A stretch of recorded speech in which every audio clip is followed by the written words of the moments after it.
Hey,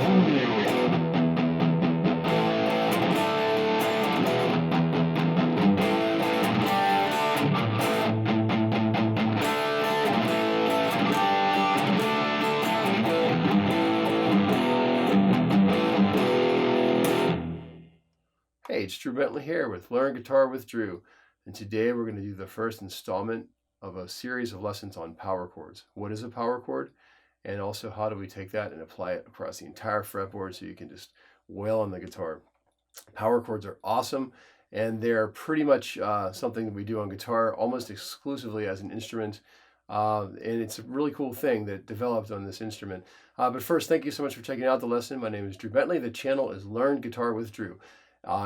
If you like what you see here, please hit that subscribe button and help support the channel. I appreciate that. Click the bell for notifications for new videos. And in the comment section down below, you'll find links for my websites and lots of good guitar stuff. Okay, so let's dive in here and take a look at what this is.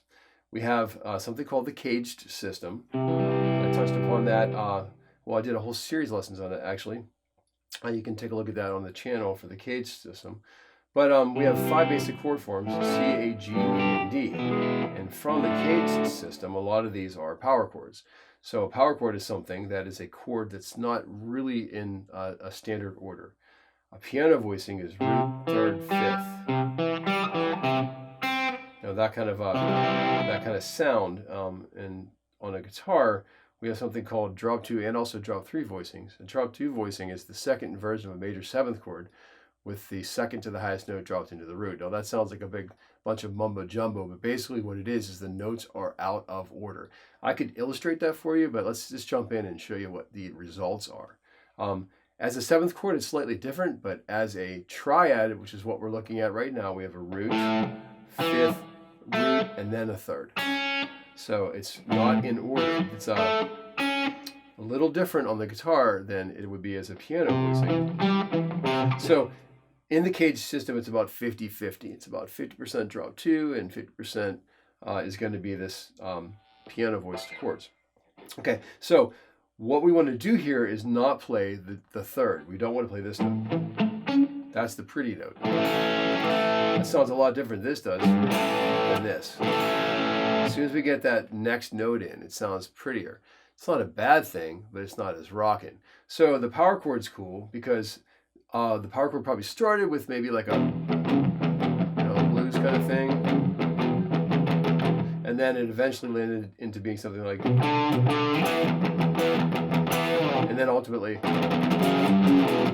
from Led Zeppelin through Metallica, this power chord thing is huge for guitar, and it's what gives the guitar some thump. There's a lot of songs that don't even have any chords. They're just power chords and riffs. And I think that's great. Get some good distortion going and you can really rock out. So there's 4 basic power chord forms we're going to learn in the first position here. We have the E5. By the way, if you see E5 in print, that means it's a power chord.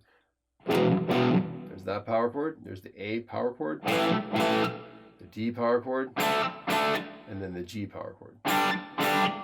So the E power chord, the string grouping is 6, 5, 4.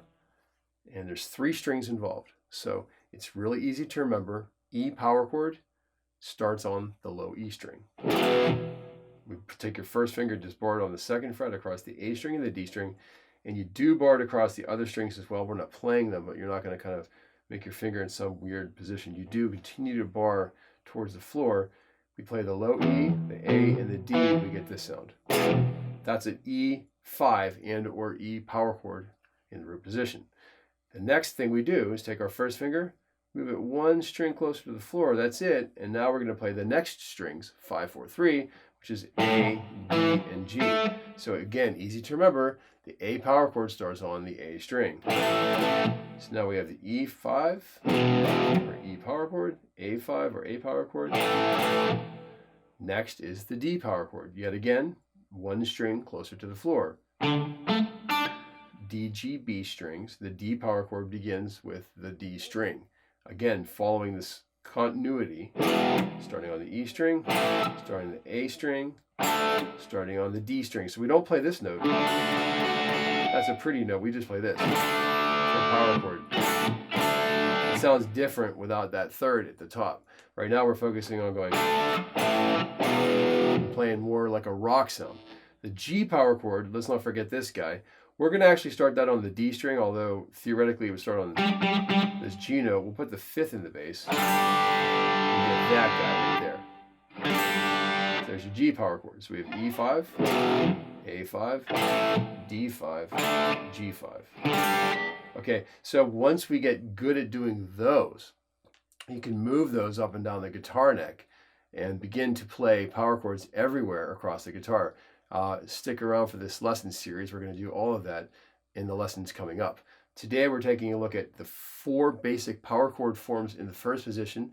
The very next lesson will be 5 songs, 5 riffs we can do with these power chords to learn how to start to jam out. Again, with E5, A5, D5, and then this G5. First finger bars on the 2nd fret from the A string down. First finger bars from the D string down. First finger bars from the does not bar, the G2 and B3. And this guy's up here like this. 3rd and 4th fingers, we have B3 and high E3.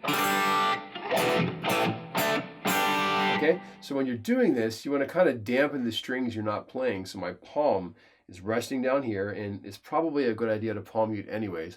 Stylistically speaking, that fits very well into this whole kind of chuggy thing. You take your palm, put it right here where the bridge meets the strings. This part of your palm goes right here, and you kind of find that sweet spot. See, it's not working, that's flappa-dabba. Get the thunka-dunka going. What you can practice doing is kind of keeping a beat and going 1 and 2 and 3 and 4. That's my E power.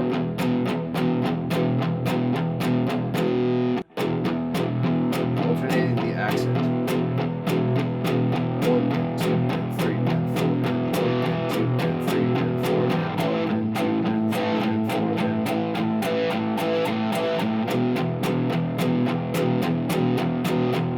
and D power chord, we're going to chug the D string. A power chord, we're going to chug the A string. E power chord, we're going to chug the E string. The D power chord, you could chug the D string, but we're just going to strum that guy. So they sound like in sequence.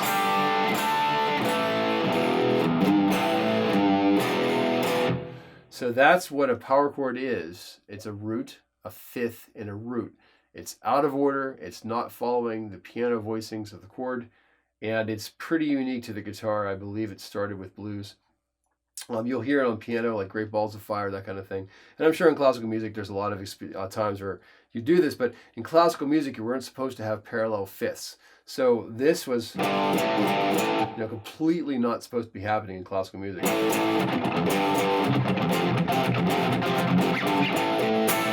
So they wouldn't have wanted that. So it's kind of like, again, bending the rules as time goes on, and it's smack dab in the middle of rock and roll and what we love about the guitar. So that's a good thing that they started to do that. Okay, so stick around for the next lesson. We're going to talk about how to do 5 great power chord riffs in the first position, and then we're going to start moving these guys up and down the guitar neck and learn how to play them everywhere. Okay, thanks so much. If you like what you saw here, please hit that subscribe button and click the bell for notifications. Thank you for supporting me at the channel, and I do appreciate it. Okay, can't wait to see you at the next lesson.